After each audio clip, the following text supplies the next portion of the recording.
তোদের জন্য আরেকটা ভিডিও নিয়ে আমি চলে এসেছি। আজকের ভিডিওতে আমি ভেক্টর নিয়ে আলোচনা করব। আমরা বেসিক ম্যাথে স্টার্ট করেছিলাম, যেখানে আমরা অলরেডি অনেকগুলো টপিক কমপ্লিট করে দিয়েছি, ঠিক আছে। এবং আজকে আমরা ভেক্টর নিয়ে আলোচনা করব। চল ভেক্টরের বেসিক আমরা জেনে নিই, যেগুলো নিটের জন্য ইম্পর্টেন্ট, নিট ফিজিক্সের জন্য যে বেসিক ম্যাথ দরকার সেটা আমরা দেখে নেব, ঠিক আছে। তো আজকে আমাদের টপিক কি? আজকে আমাদের টপিক হলো ভেক্টর, ঠিক আছে। সবার প্রথমে একটা জিনিস আমাদের জানতে হবে, সেটা হলো, যেরকম ধর আমি একটা এক্সাম্পল দিই। ধর অনেক লোক এক জায়গায় জড়ো হয়ে আছে, এবার তার মধ্যে তুই একজন মানুষকে ডাকছিস, তাহলে কিভাবে ডাকবি? অবশ্যই তার নাম ধরে ডাকবি। এবার কোনো একটা মানুষকে আমরা ডিফারেন্সিয়েট কিভাবে করি? তার একটা পার্টিকুলার নাম থাকে, যখন আমরা তার নাম ধরে ডাকি তখন সেই মানুষটা বুঝতে পারে যে কাকে ডাকছে। তেমনিভাবে ফিজিক্সের মধ্যে অনেকগুলো অনেকগুলো জিনিস রয়েছে, যেগুলোকে আমরা একটা পার্টিকুলার নাম দিয়ে দিই, যাতে করে আমরা বুঝতে পারি যে আমি কোন পার্টিকুলার জিনিসটার কথা বলছি। তো ফিজিক্সের মধ্যে সেই পার্টিকুলার যে জিনিসের নাম দেওয়া হয় তাকে আমরা বলি কি? Physical quantity. তো সেই নামগুলোকে আমরা বলি ফিজিক্যাল কোয়ান্টিটি, ঠিক আছে। এই ফিজিক্যাল কোয়ান্টিটিটাকে আমরা দুটো ভাগে ভাগ করতে পারি। একটা হতে পারে আমাদের স্কেলার কোয়ান্টিটি, আর একটা হলো আমাদের ভেক্টর কোয়ান্টিটি। তো চল আমরা দেখে নিই। তো সবার প্রথমে আমাকে জানতে হবে যে ফিজিক্যাল কোয়ান্টিটি সম্পর্কে, ঠিক আছে। Physical quantity. তো ফিজিক্যাল কোয়ান্টিটি আমাদের কত? ফিজিক্যাল কোয়ান্টিটি দু ধরনের হয়। একটা হলো কি স্কেলার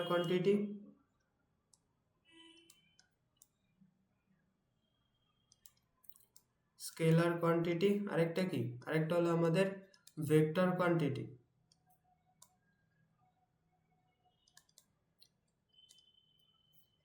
এবার সর্বদা মনে রাখবি যে স্কেলার কোয়ান্টিটি যেটা হয় সেটার শুধুমাত্র ম্যাগনিটিউড থাকে, ঠিক আছে, তার কোনো ডাইরেকশন থাকে না।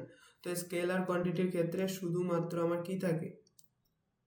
ম্যাগনিটিউড থাকে, ঠিক আছে। আর যে ভেক্টর কোয়ান্টিটি হয় তার কি থাকে? তার ম্যাগনিটিউড তো থাকেই, তার সাথে ডাইরেকশনও থাকে। ম্যাগনিটিউড তো থাকেই, তার সাথে কি থাকে?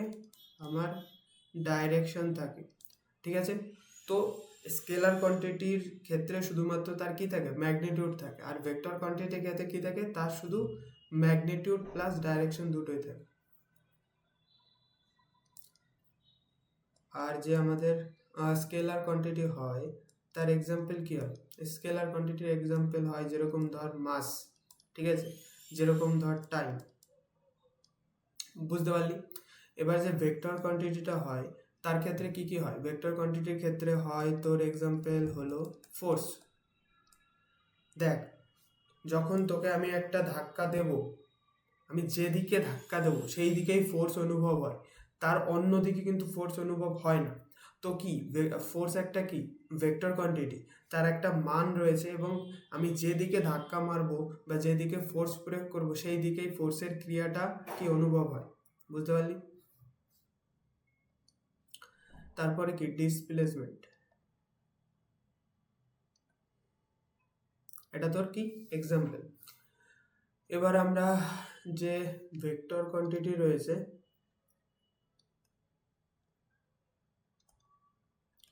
এই ভেক্টর কোয়ান্টিটি কিভাবে আমরা রিপ্রেজেন্ট করি, অর্থাৎ কিভাবে ওটাকে লেখা হয়। যেরকম ধর একটা ভেক্টর হলো এ, তো এই ভেক্টরটাকে আমরা কিভাবে বুঝবো যে এটা একটা ভেক্টর কোয়ান্টিটি? তার উপরে অবশ্যই একটা তীর চিহ্ন থাকবে, ঠিক আছে। তো এ একটা ভেক্টর কি, যার উপরে একটা তীর চিহ্ন রয়েছে, সেটা দেখে আমরা বুঝতে পারছি যে এ একটা ভেক্টর, ঠিক আছে। আর এই এ ভেক্টরে কি রয়েছে? একটা ডাইরেকশন রয়েছে, আরেকটা কি, আরেকটা আমার কি ম্যাগনিটিউড রয়েছে। বুঝতে পারলি? এ একটা ভেক্টর, এবং এই ভেক্টরটাকে চিনব কিভাবে? তার উপর একটা তীর চিহ্ন থাকবে, ঠিক আছে। ভেক্টরটাকে এইভাবে রিপ্রেজেন্ট করা হয়, এবং তার একটা ডাইরেকশন রয়েছে, একটা ম্যাগনিটিউড রয়েছে। এবার ডাইরেকশনটাকে আমরা কিভাবে লিখি? এ ক্যাপ, ঠিক আছে। এই ক্যাপ যখন থাকবে এখানে, তাহলে বুঝতে পারবি যে এটা কি ওই এ ভেক্টরের ডাইরেকশনটাকে বোঝায়। এবার ম্যাগনিটিউড কিভাবে বুঝবি? ম্যাগনিটিউড মানে হলো যার এক মড দেওয়া থাকবে, ঠিক আছে, এটাকে বলা হয় মড। তো তো এ ভেক্টরে যখন মড হবে তখন সেটা কি বুঝবি, সেটা ম্যাগনিটিউডটাকে বোঝাচ্ছে এ ভেক্টরের, ঠিক আছে। আর যদি ক্যাপ দেওয়া থাকে তার মানে কি, তার ডাইরেকশনটাকে বোঝাচ্ছে। তো আমরা এ ভেক্টরটাকে এইভাবে লিখতে পারি, তার যে ম্যাগনিটিউড ইনটু, মানে তার ম্যাগনিটিউড এবং তার সাথে তার একটা ডাইরেকশন।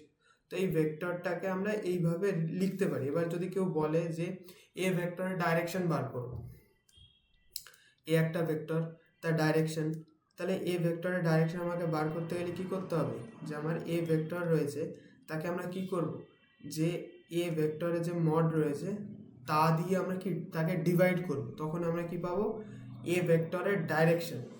বুঝতে পারলি? এবার দেখ, তোরা জানিস যে কার্তেশিয়ান স্থানাঙ্ক কাকে বলে, বা কার্তেশিয়ান স্থানাঙ্ক কি, ঠিক আছে। এটা যদি আমার এক্স অ্যাক্সিস হয়, এটা যদি আমার ওয়াই অ্যাক্সিস হয়। এবার আমি তোরা জানিস হয়তো এক্স অ্যাক্সিস বরাবর যে ডাইরেকশনটা হয় তাকে আমরা আই ক্যাপ হিসাবে লিখতে পারি, ঠিক আছে।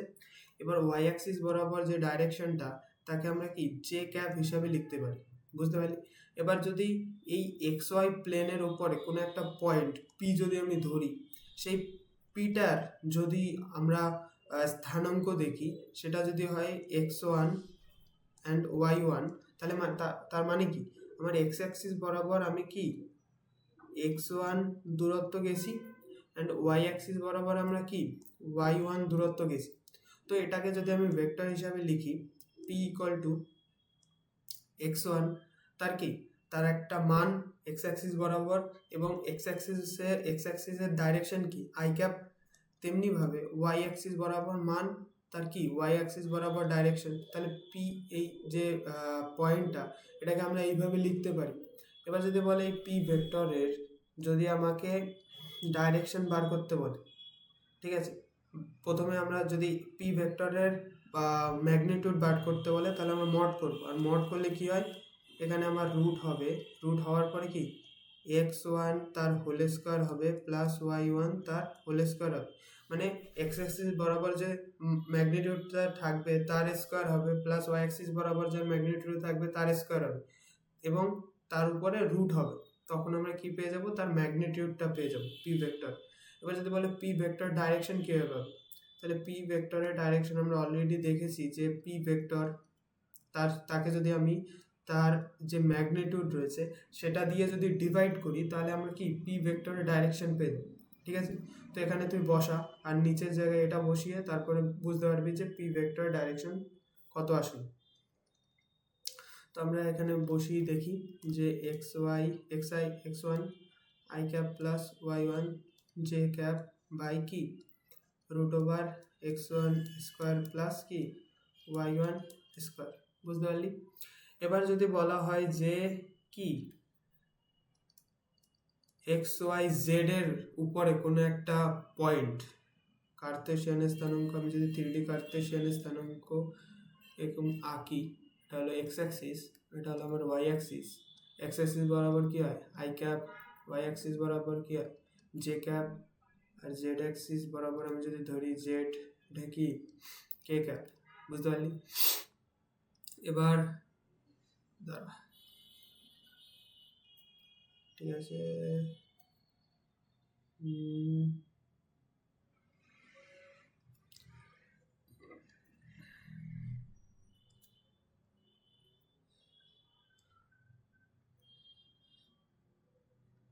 তো আমি ধরি পি একটা পয়েন্ট যা x1 y1 অ্যান্ড কি z1, অর্থাৎ এক্স অ্যাক্সিস বরাবর একটা দূরত্ব গিয়েছে যেটার মান হলো x1, অ্যান্ড কি ওয়াই অ্যাক্সিস বরাবর যে একটা দূরত্ব গিয়েছে যেটার মান হলো কি y1, এবং জেড অ্যাক্সিস z1, ঠিক আছে। এক্স অ্যাক্সিস বরাবর যে ডাইরেকশনটা থাকে তাকে আমরা আই ক্যাপ বলি, Y axis J cap and Z axis K cap. এবার যদি এই পি পয়েন্টটাকে আমি যদি দেখাই, তাহলে আমরা কীভাবে দেখাতে পারি, x1 I cap y1 j cap and কি z1 k cap। তাহলে এর ম্যাগনিটিউড আমরা কীভাবে বার করব, মড দেবো এবং কি রুট করব এবং আলাদাভাবে তার সবকটার স্কোয়ার করে দেবো, ঠিক আছে। তাহলে আমরা কি পেয়ে যাব, ম্যাগনিটিউড পেয়ে যাব। এবার ডাইরেকশন পেতে গেলে আমাকে কি করতে হবে, পি ভেক্টর তার কি মড দিয়ে ডিভাইড করতে হবে, তখন আমরা কি যাব পি ভেক্টরের ডাইরেকশন। বুঝতে পারলি? এবার আমরা দেখে নেব টাইপস অফ ভেক্টর সম্পর্কে। বিভিন্ন টাইপস অফ ভেক্টর কি কি টাইপসের ভেক্টর রয়েছে সেগুলো আমরা এখন দেখে নেব। ঠিক আছে, সবার প্রথমে আমরা দেখব জিরো ভেক্টর কাকে বলে। জিরো ভেক্টর, জিরো ভেক্টর মানে হলো যার কি ম্যাগনিটিউড কি হয়, জিরো হয়। তো ম্যাগনিটিউড মানে কি, পি যদি পি একটা ভেক্টর হয় যার ম্যাগনিটিউড যদি জিরো হয়, তাহলে কি পি ভেক্টর তার ম্যাগনিটিউড জিরো ইন্টু কি তার কি ডাইরেকশন, তাহলে জিরোর সাথে ডাইরেকশন মাল্টিপ্লাই করলে তাহলে কি জিরোই হয়। এবার যদি কেউ বলে ইউনিট ভেক্টর, এবার ইউনিট ভেক্টরের মানে হলো যার কি ম্যাগনিটিউড আমার কি হয়, যার ম্যাগনিটিউড 1 হয়। যদি পি একটা ভেক্টর হয় তার ম্যাগনিটিউড যদি 1 হয়, তাহলে পি ভেক্টর ইকুয়াল টু আমরা কি লিখতে পারি, magnitude into P cap, magnitude 1 তাহলে পি ক্যাপ। তাহলে অবশ্যই মনে রাখবে যে ইউনিট ভেক্টরের ক্ষেত্রে তার শুধু কি ডাইরেকশন থাকে। বুঝতে পারলে? এবার আমরা দেখব কি ইকুয়াল ভেক্টর সম্পর্কে। ইকুয়াল ভেক্টর, ইকুয়াল ভেক্টর সবার প্রথমে ধরে নিই আমরা এ একটা ভেক্টর, ঠিক আছে, যার একটা ম্যাগনিটিউড রয়েছে এবং কি যার একটা ডাইরেকশন রয়েছে। তাহলে পি আরেকটা ভেক্টর যার একটা কি ম্যাগনিটিউড অ্যান্ড ডাইরেকশন রয়েছে। এবার এ অ্যান্ড বি যদি আমার ইকুয়াল ভেক্টর হয়, তার মানে হলো এ ভেক্টরের ম্যাগনিটিউড এবং বি ভেক্টরের ম্যাগনিটিউড অবশ্যই সমান হতে হবে। এ ভেক্টরের ডাইরেকশন এবং বি ভেক্টরের ডাইরেকশন কি সেম হতে হবে। তখন আমরা কি বলবো, A vector and B vector পরস্পর ইকুয়াল ভেক্টর। বুঝতে পারলে ইকুয়াল ভেক্টর কাকে বলে, কিভাবে আমাদের ইকুয়াল ভেক্টর আমরা বুঝতে পারবো। ঠিক আছে, এখন আমরা দেখব কি, এখন আমরা দেখব parallel vector. Parallel vector, parallel vector মানে হলো যদি কোনো একটা ভেক্টর পি আর একটা ভেক্টর হলো কিউ, এই দুটো একে অপরের সাথে প্যারালাল হয়, কিন্তু তার ম্যাগনিটিউড সমান হতেও পারে এবং কি না হতেও পারে। তার মানে হলো পি যদি একটা ভেক্টর, ঠিক আছে, প্যারালাল হয় কি কিউ ভেক্টরের সাথে, বুঝতে পারলে, ডাইরেকশনও সেম হতে হবে। তো ডাইরেকশন হ্যাঁ, তো এটাকে আমরা কি বলবো, প্যারালাল ভেক্টর। এবার যদি বলা হয় anti parallel vector, anti parallel vector, anti parallel vector মানে পি একটা ভেক্টর এবং এন্টি প্যারালাল মানে হলো এরা প্যারালাল হবে কিন্তু তাদের কি ডাইরেকশনটা অপোজিট হবে। ঠিক আছে, ডাইরেকশনটা কি অপোজিট হবে, তখন তাকে আমরা কি বলবো, এন্টি প্যারালাল ভেক্টর। এন্টি প্যারালালের ক্ষেত্রেও তোমার ম্যাগনিটিউড যেটা রয়েছে সেটা সেম হতেও পারে আবার না হতেও পারে। বুঝতে পারলে? তারপরে আমরা কি দেখব, তারপরে আমরা দেখব হলো negative vector. Negative of A vector, কোনো একটা ভেক্টরের নেগেটিভ বার করতে গেলে যদি একটা ভেক্টর হয় তোমার পি, তার নেগেটিভ ভেক্টর, ঠিক আছে, কিউ যদি হয়, তার মানে হলো পি ভেক্টরের যে ম্যাগনিটিউড রয়েছে আর কিউ ভেক্টর ম্যাগনিটিউড ইন্টু কি কিউ ভেক্টর, তাহলে পি ভেক্টরের ম্যাগনিটিউড অবশ্যই কিউ ভেক্টরের ম্যাগনিটিউডের সাথে কি সমান হতে হবে এবং পি ভেক্টরের ডাইরেকশন এবং কিউ ভেক্টরের ডাইরেকশনের কি অপোজিট হতে হবে। তখন তাকে আমরা কি বলবো, নেগেটিভ ভেক্টর। ম্যাগনিটিউড এক্ষেত্রে সমান হতে হবে। যদি ম্যাগনিটিউড সমান না হতো, ঠিক আছে, তাহলে আমরা বলতে পারতাম কি এটা একটা এন্টি প্যারালাল ভেক্টর। ঠিক আছে, বুঝতে পারলে?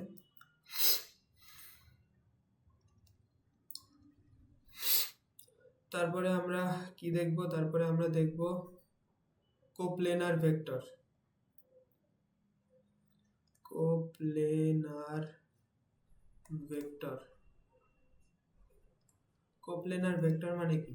যদি কোনো একটা এরকম একটা প্লেন থাকে, ঠিক আছে, প্লেনের মধ্যে ভেক্টরগুলো এইভাবে রয়েছে, তাহলে এই সবগুলোকে আমরা কি বলবো? কোপ্লেনার ভেক্টর। একই প্লেনে রয়েছে, তো এই সবগুলোকে আমরা কি বলবো? কোপ্লেনার ভেক্টর। বুঝতে পারলে?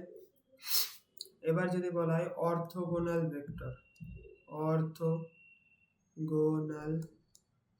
Vector, orthogonal vector. এবার কার্তেশিয়ান স্থানাঙ্ক তোমরা জানো, সে কার্তেশিয়ান স্থানাঙ্ক I cap and J cap পরস্পরের সাথে কি 90 ডিগ্রি কোণ করে থাকে। তাহলে এই I cap and J cap একে অপরের কি অর্থোগোনাল ভেক্টর। যে ভেক্টরগুলো একে অপরের সাথে কি 90 ডিগ্রি কোণ করে থাকে, তখন তাকে আমরা কি বলি? Orthogonal vector. বুঝতে পারলে?